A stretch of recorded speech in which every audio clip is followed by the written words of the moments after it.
Voilà, site ezaka moko kwa DMTV kwa êtes-vous capable.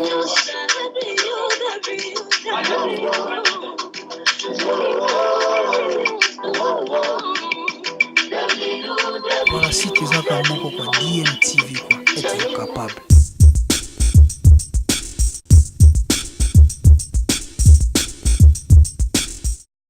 Amis fidèles téléspectateurs, amis fidèles de la culture, à toutes et à tous, bonjour et bienvenue à votre grande émission culturelle. Êtes-vous capable? Lelo ndenge kaka na lobaka na bino parce que balobi bato nyonso baza liboso etando ike na bino babibo zapete lelo eza suka na émission. Eza émission moko ya kitoko oyo ba téléspectateurs nyonso batielaka yango mwa motema bao nyonso bafandaka liboso etando ike na bango mpo bazela yango jour oyo eza précisé. Oui, ça la rabine moins bien. Et les lots, toujours en mboka, les grands notables, oui, yangiringir. Donc, bano vraiment, bateau vraiment, au bayebi ngiringir malam. Là, directement, je dis merci. Bonjour, monsieur Guilain Kofo. Bonjour, c'est bon, c'est monsieur Guilain Lokofo Longanga. Monsieur Guilain Moulaï. C'est Zarabenda Guilain Lokofo Longanga. Bokele ici, Tanga Bakombela Koi. Et c'est nommé Djendeta Lotake Tumba. C'est de moi, Moubala qui m'a rabitumbate. Oh là. Donc, c'est ça, sans moyen, ma camboyo. Monsieur Naebi ke ba landi nyonso ya Mercure Télévision au bazolanda yo liboso ya itando ike lelo ozwami vraiment na mwa temps oyo pesi biso tokoka kosola na yo tokuta na yo boni makambo ezokende ngeni.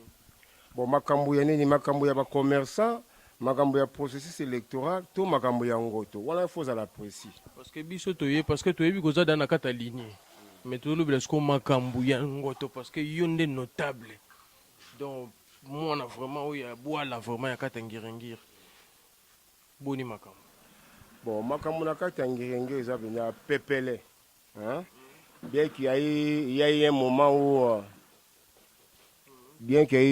où ngulu alingaka kota na mosquée ngeli sala moi mon boulot mais en tout cas ngingi eza pepele na ko rappeler o ngende na feko komona nga Guilain Lokofo Longanga na suka na Guilain Lokofo Longanga mais na rappeler za Guilain Lokofo Longanga bokele ici tanga bakombela nkoi autrement dit ba mongo bazo na Djendeta Lotake Tumba moi mobala kimaka bitumba te donc ngayo bozomona na botami na avenue Nzombo 101 na lupango ya mama Azanga en diagonale sika l'ancienne bourgmestre Ngiri mama Lofonga zaka na Nzombo et na tanga école primaire na nga na EP4 na Ngiri tango wana bandeko batanga na Ngiri ba yebi directeur Ngeitala et na tangi secondaire na nga na IPNN na Ngiri do soko na avenue Ngiri à partir de direction à Gambela école moko secondaire na IPNN tilelo ba bongisa yango. Et na yako diplôme na institut 30 juin na commune ya Kinshasa na tenge na université ya Kinshasa et puis na teka na wenza bayaka tilelo hein pour la sekena za mona ngoto na teka na wenza bayaka tilelo ça dit na hérita musalo papa na banda ya kusala papa na banda ko teka na wenza bayaka tant tozo ta classe tozo ya wenza bayaka wana mama na banda ko teka na wenza bayaka za ko teka tombola de sona wuti classe na légué pas mère na dame na l'équipe pas père na dame donc ndako dame fort donc na ba pesa nga kombo madia donc ndako lia fort tango wana et na sali tango papa akufi tango na sali activité ya ngamuko hein tango papa tiki hein moi ba nini kokola na ko sali activité ya ngamuko ba na sali activité ya ngamuko au lelo donc to koksi 27 ans ya musala ya momo na kati ya marché bayaka na beti bale na ngiringiri dans un sportif ko landa onzoto te doso to koti bale et que l'on a zoné penza balle on a bien ça Florent Ibenga préparé nga pendant 2 mois d'entraînement na vite na obeta peut bien que les gamins ba jogo comme ça tozo mona ona ko les ba na bossa ba comment ba joueur vite ko les ba mukoko ko les gamins ba jama comme ndele wana ba petit biso tozo beta ba jama comme ndele ba zaki ba fan na biso ba petit chichik ba zaki ba fan tant que tozo beta donc na beti na Vasco na beti na Yangambi na beti na la redoute et pas coach la moda tant na zuba coach la moda donc ba yebi na beti na Hypernicao na beti na Togoleta na beti na Jarre et pas président Steve et tant que comme espérance oh lelo espérance zobima et to baka bimi déjà champion à présent donc mboti na présent c'était bazo Rolanda que dans 19 fois bana ngiro to baza lebele pe équipe nanga suka na betagi après espérance na yo beta na toko na nini na Lucia hein tant on va transférer biso tela ko betagi bala kito ba transférer à côté to kendaki président wa zalaki moi hein moi maboko makasi trop bon ngapita ka zalaki président patron moi il avait 27 ans il y a musala ya ko dazo beta bal nazo tek et mon équipe peut y a mon président Steve là va jouer ba dame zalaki te mon anga moko en tant que donaki jouer président na misambongo ba mas langa ba Richard Elanga lelo aza na Finlande ba Pecos lelo ba tika biso hein ba etiele lelo aza na niveau ya service ya parquet donc ba jogo ebele bazali donc bazolanda donc beti bina ba na ngiringiri e ba leki nanga ya basi babotami na ngiringiri bana nanga babotami na ngiringiri j'ai 4 enfants mwana moko abotami na baba na bosani ingende 146 mwana nga mibale abotami na avenue Bambeli numéro 4 hein donc mwana nga boso Fabrice Lokofo à l'université à la faculté de médecine à la deuxième radio mwana nga mibale Joseph Lokofo à na Angola azotanga kuna mwana nga ya Misato Miradi auto makutu la première de la classe yo na ma fille vient donc mwana nga Misato pour comprendre que naza responsable c'est ma fille troisième et quatrième Christopher de inda ko sa sous député futur député le kolanga moko papa papa na ye de abotama siko na fandi donc il dit ko naza pena mwana mabele. Donc, tant bateau bazo yaka na ngiringiri bazo sala bisala sala faut que tuna ka bango tata moi sina bien na ngiringiri azara wapi faut que tuna kati po biso na ngiringiri tozana lupango na Kimbao 47 tozana Kimbao na lupango na Bambeli 29 ngamo pe na vana boye bokuti ngap nengina ke l'église mais nzamba ebe ke na zuma reta po boye ko zonga boskema de mais c'est ko lo ba masolo ngo totoro loba otolingi teke ngoto ngiringiri ya voter batu moko ba bi français te hein candidat député faut yeba français faut pas la commune ngiringiri to boy candidat député muto akufi okezu photo na yo tie biso ba kotuna na kufi hein net yo buto to ouais okufi par exemple leki to souhaiter te ngasi ko gile lokofone ko assister fona kabula mawana yo pona kabula mawana fona kamata photo na nga isika ba tia mo wey on a propagande moi inutile voilà donc to beta masolo. Ça bongo, merci vraiment de Gogile. Mais lelo nakati ya ngiringir to ebi ke belé pe babime. E belé babime na ngiringir biso ba na ngiringir biso ba na boye biso ba tuto bandi ngiringir biso ba boye biso to kitisi ba minerval biso to zotonga ba pont biso mais ba provenance yango nakata ngiringir parce que toujours yebati.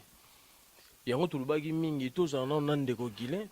Pour amega ko expliquer biso ba o vraiment baza ba tena ya titre vraiment na katangirengi o yé vraiment yebike oyo je suis d'accord na ye bon ngai na niveau ya commune ngi funa za la franc hein eza bande ko mususu abotama pina na ngirengiri mais nzambe tanga pambolier hein asungi azima koki mais azui chance ko somba le pont na ngirengiri ta ke somba ta musu na bumbu to na banda bazali hein wana otanga kombo te poza mutu nanga pirenga hein mais tu bi que esprit a moi tant ozaki na ngiringi oke moi obendani moi muke bumbu hein bien gazo zonga ngiringo te mikolo mutu nanga bina le professeur Bateka hein wana za bina mutu nanga donc inchallah hein yo mo yebi ga idéologie ngiringi ne tombera jamais hein promo Bateka lycée Prospérine ngiringi ne tombera jamais non ya tout le monde mais bana ngiringo tu bonazo mona mugila 0D hein nga azana tende mugila 0D azana kola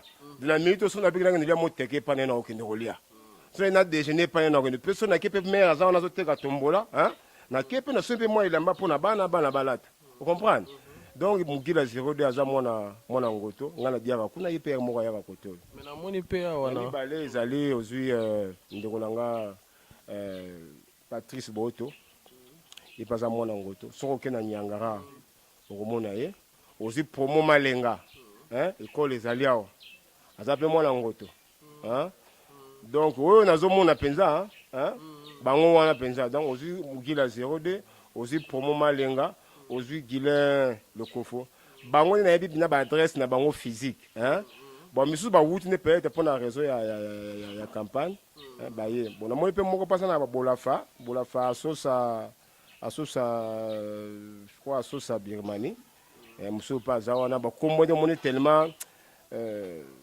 ba misusu ba gaz bina comme tel les autres mais ba cheka ba candidature pour sentiment ba tiagaga c'est bon na moni pe na scène yo pe ndende komo pa zo sa isa pona ebite pa za ka notable ngingi obila scène ngande ko sa isa po ba ngingele photo pour les bato basala ba ingele photo ba vina nga oya kalamu wana parce que tege yo vraiment ngotonde mabele peut-être oko yeba pe que parce que na moni na se na mo ba point zo salema peut-être pour yeba est-ce que vraiment azo sala mona ngingi bato bazo sala ba pona ngiringo to baza ebele neti mugila 0 de asala point akola hein bon ba point million msuna ebite bana bazo sa pona mona libaya te ke batie moni pont basala batie maître d'ouvrage hein et robana mukolo boye financement mutu boye bon tout monde ba pont msezo sala na tchaka penda kati masolo abato pona mona ke candidat pour leka moi sur tanga ba komba ba ingele photo peut-être ba ingele photo basala ba pont d'après ça tala te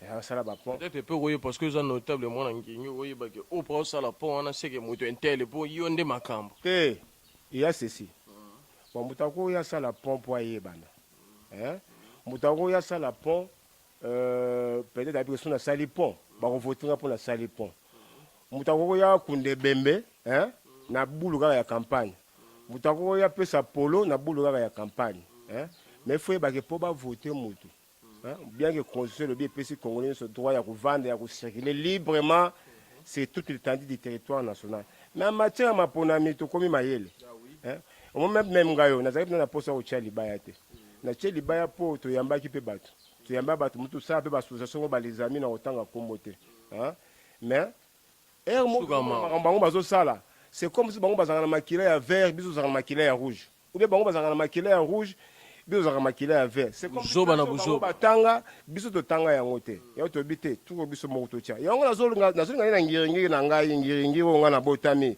ngiringi mboka bakoko ngiringi mboka ba vie walo hein ngiringoto bon comprendre kanda na ye banka bazaka na ngi ba professeur ba président Maïs ya Vasco hein ba papa Ndombele hein ba papa Mbala ba velu sakiva lo na kata États-Unis ba investir na kata ngiringoto ona kolinga teke na kata ngiringoto hein mutuma uti kimbantseke aya ko chali bana ngoto mutuma uti ngaliema aya ko chali bana ngoto outi gombe ozo ko chali bana ngoto donc na ko sepela mingi bana ngiringoto bazolanda to ebike o ya vandaka awa hein moralité des anormal aza capable ya komema message na biso epa ya na kati ya assemblée komema message na kati ya assemblée okoloba na lingala te okoloba na français et puis soki na likuku mezaka mwa pasi ya po kuna kokende te ni désolé ka bakata opa mutu ozoloba français ezoyokana nzambe la rai soki biso bana ngingo tovote mutu avandaka par exemple na kimbantseke hein to voter mun avanda na gombe mais sikoyo tango basalaka budget évaluation ya budget wana député Moussa na ko élaborer ko voter budget ko sala contrôle économique avec le pouvoir exécutif ko voter ba loi siko bi français te bi exemple moi passe na vingi ba moment je vais ba suppléant peut-être aux anciens simba ba document peut-être il peut aussi l'aider bon non ko aider na ne bon na débat ko ba ko aider yo ko ba pe ko tanga na ko loba et puis tant yo tant on va beaucoup interpeller professeur tant va tout le professeur Nemoyato hein siko asali moi makambo na matière économique hein yo za député au monde que non makambo ya sali yango te o interpeller siko mais faut piquer tant professeur Jean-Paul Nemoyato ba vie le ba professeur Baati Lukwebo o interpeller il faut piquer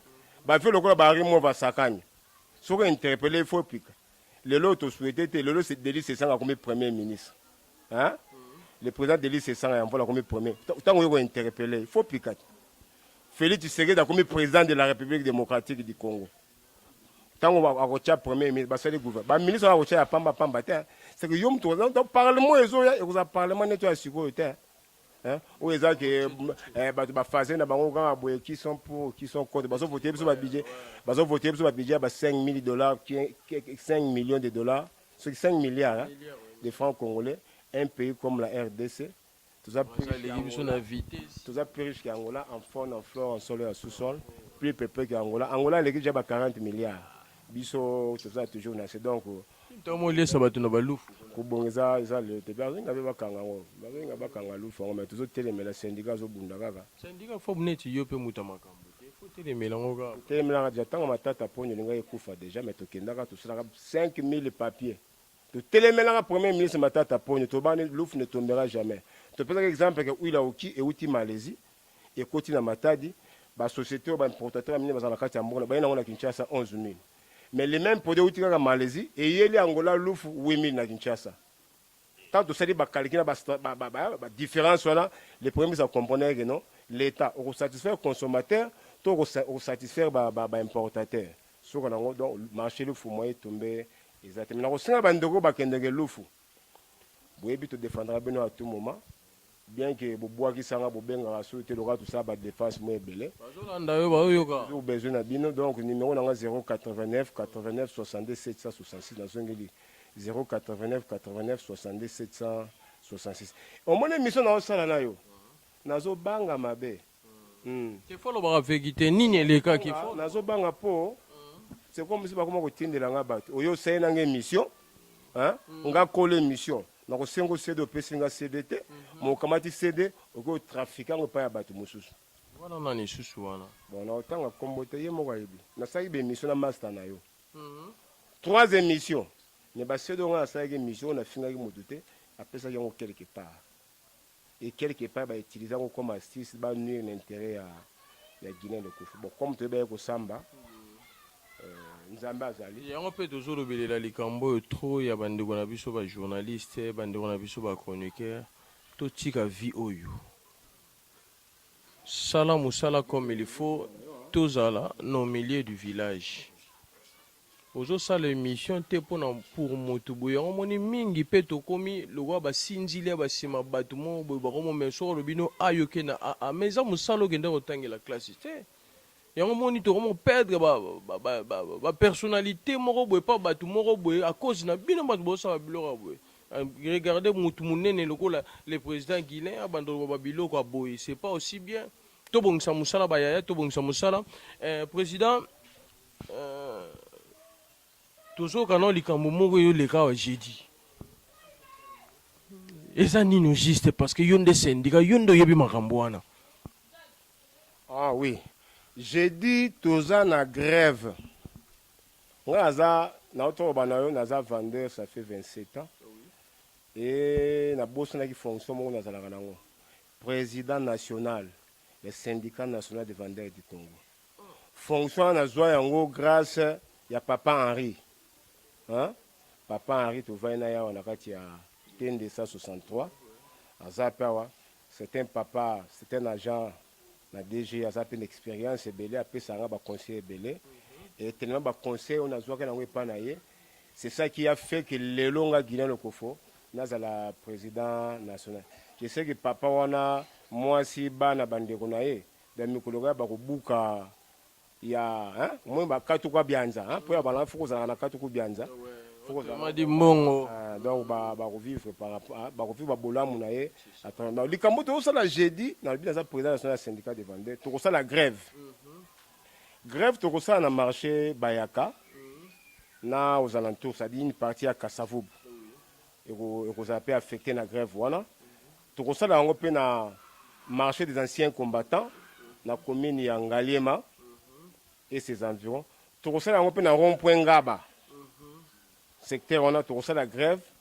Pourquoi tout ça la grève? C'est pourquoi moi nazo ça bandeko. Député à représentant la population.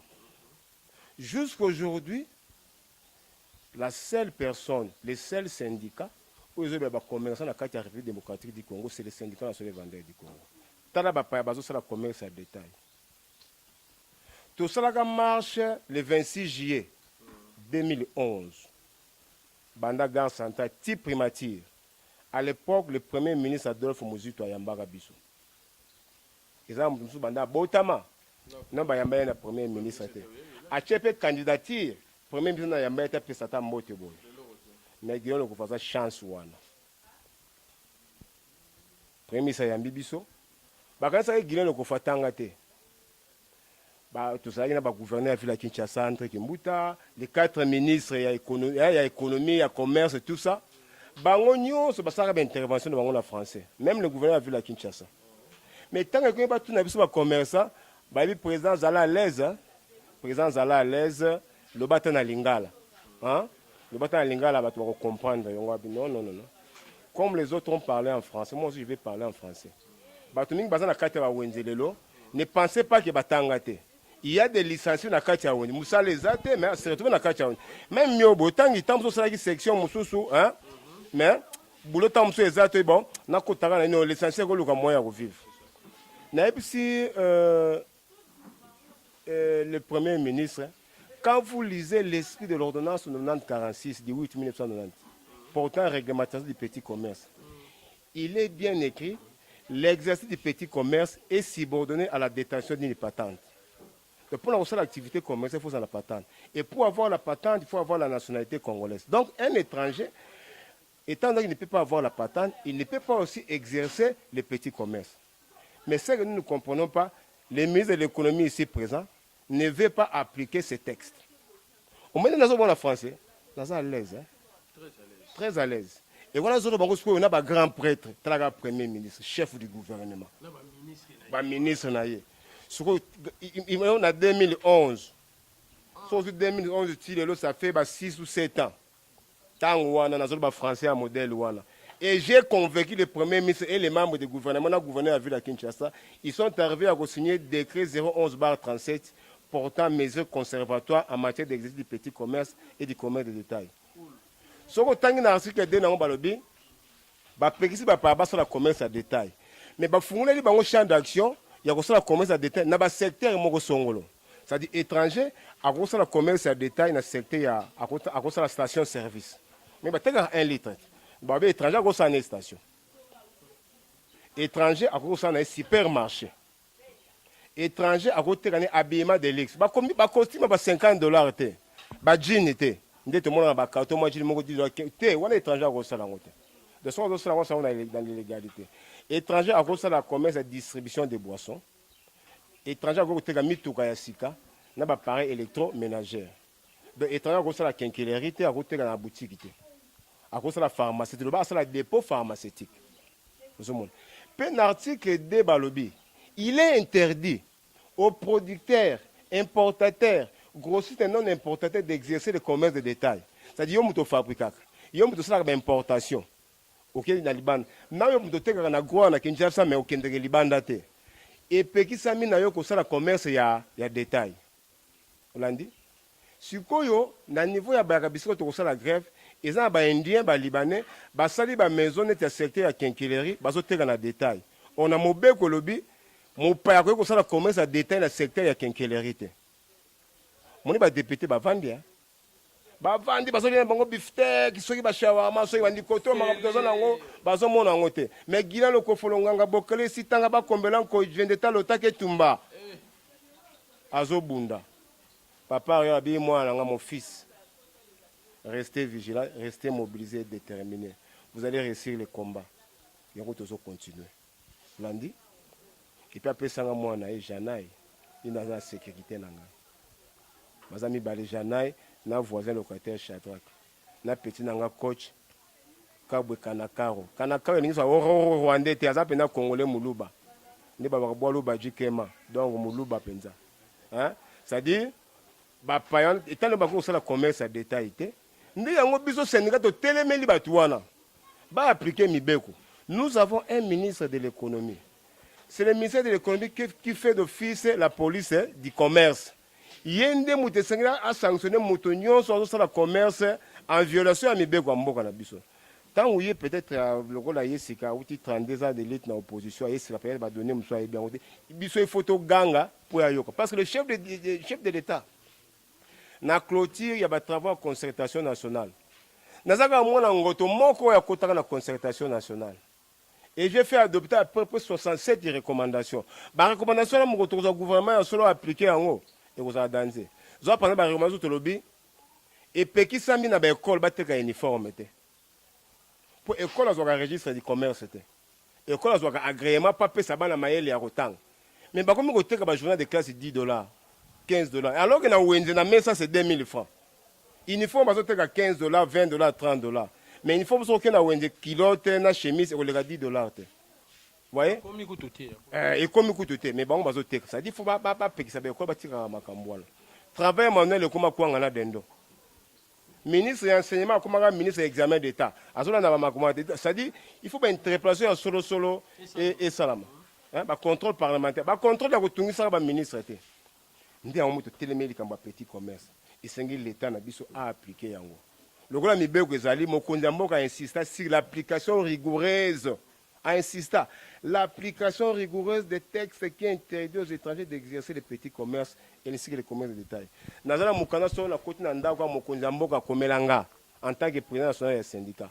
Nous avons maintenu le dialogue dans le ministère de l'économie afin d'obtenir l'application de ces textes. Nous avons appliqué. Nous avons appliqué des photos ganga, mokonzamboka sanini, ayoka. Qui va appliquer.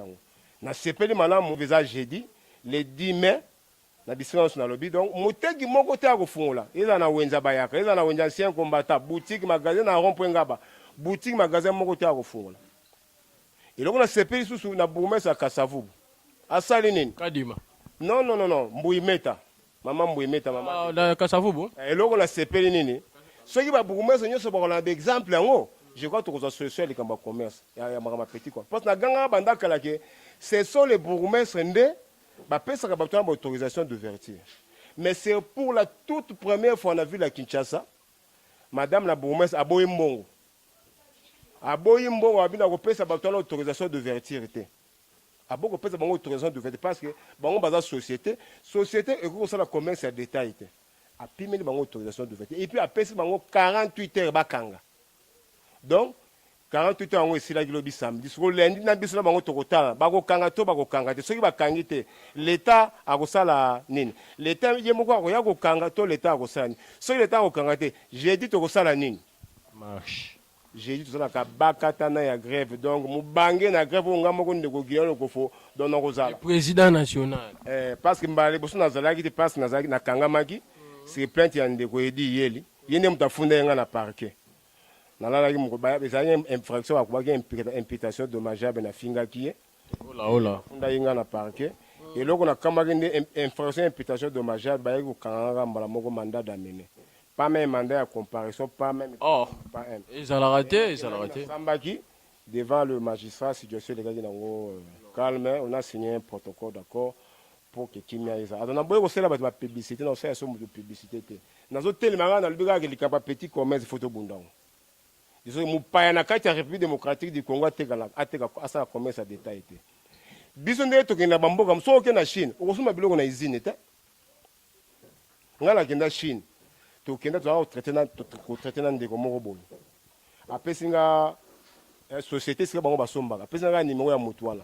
Le fait akobenga kaka mutu wana benga yemba. Mo metela mutu na benga po tuninga so ba biloko boye ezali. Ba gangela nga na ndenge moko kosakana te. Vous comprenez? Donc, et puis, même dans les pays, ils ont des biso. Il faut passer par biso parce que na kati ya mboka so ba pays baleki bana mboka na misolo ba ko manipuler gouvernement na bino.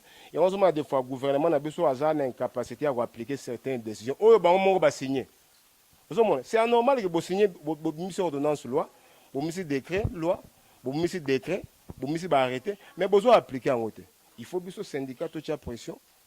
La réalité la pour son azali na kati ya parlement des ministres de l'économie azali déjà interpellé na minute ko yo blague te ngaza interpellé ministre du commerce ngaza la interpellé yamane tumba banga itumba donc jendeta lotake tumba mais na ebeki bateki bazolanda ba marché ndenge bazopesaka bango ba suspension na ba administrateur na bagombaka toujours kaka batiki ba 400 francs ba 200 francs administrateur azokomatisa okena bulu kuna bazofuta 800 ozomona okena ba bisika musu ba bourgmestre ba créer ba taxe moko illicite. Donc, syndicat, tout ça, il faut tirer mes blocs, c'est du vol, purement simple. Ils ont aussi un acte à rébellion contre l'autorité. Parce que ceux qui ont ordonnance sur la taxe en Ouézate, ils ont aussi un Moni kala to bandaka syndicat sika to na moi brutalité hein. Aux syndicalistes c'est comme si ba ko kangayote hein. C'est comme si on décide de la loi. Mais on a insisté dans le conseil à Papa Henri. Donc, tout comme calme, pour te poser des actes.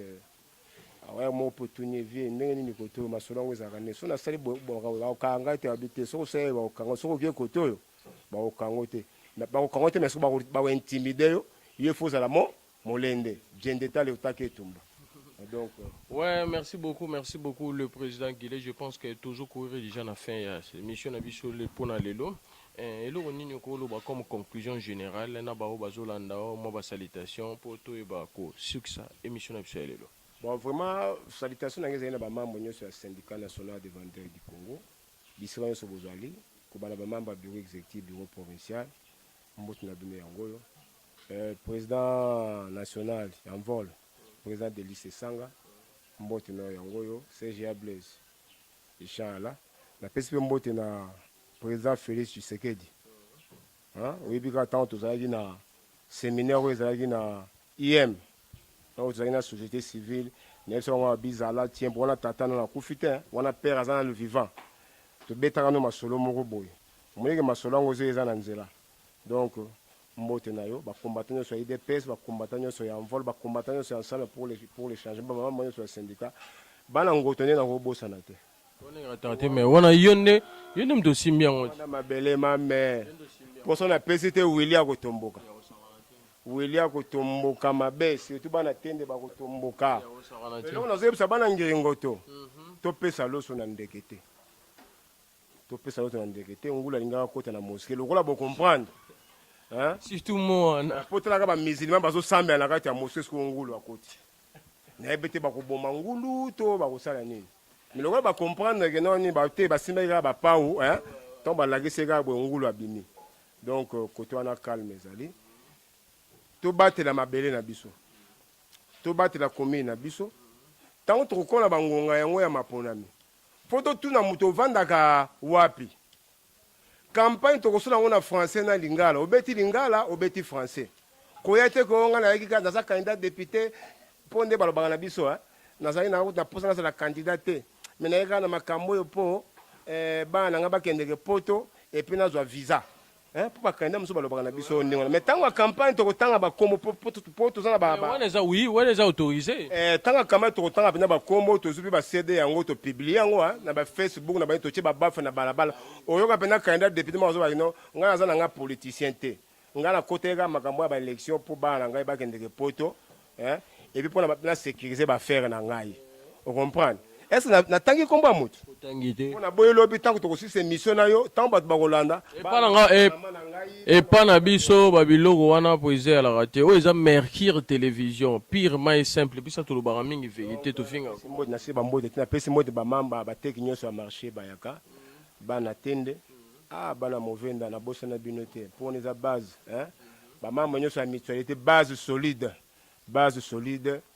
mitano ya bino ya ngoyo na pesi mbote na Mama Lo Bolse directeur de cabinet ya campagne na ngai donc na bossa était Papa Henri maman Colette ba viona basala trop pour langa na bossa était André hein André qui muta te mais André tozani na kati ya mabele mame mwana ngoto alesaka biso mapa chaque tongo ani donc papa kulutu na ngai papa lolema lokamba aza kuna na bambeli noko na ngai noko yende bokulaka oyo bokecha lobaka bokulaka londole noko yende wana wa baka noko yende donc ye wana noko yende donc équipe eza makasi eloko na websaka bana membre ke tozana ka bakatana ya événement ba représenter votre serviteur Guilain Lokofu comme candidat député ba représenter na niveau ya parti donc mobilisation to saka mobilisation ya muke ya 5000 bana ngoto kaka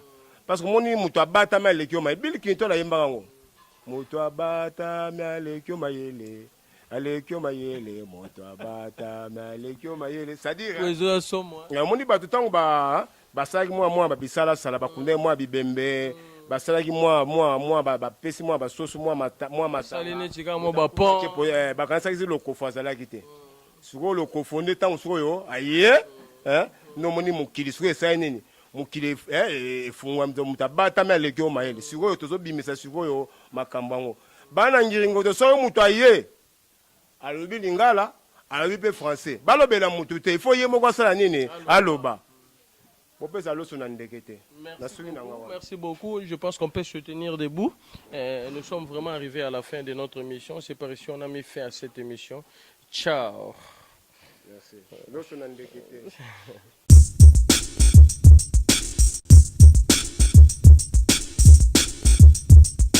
Voilà, si tu as comme moi quoi DMTV pour être capable.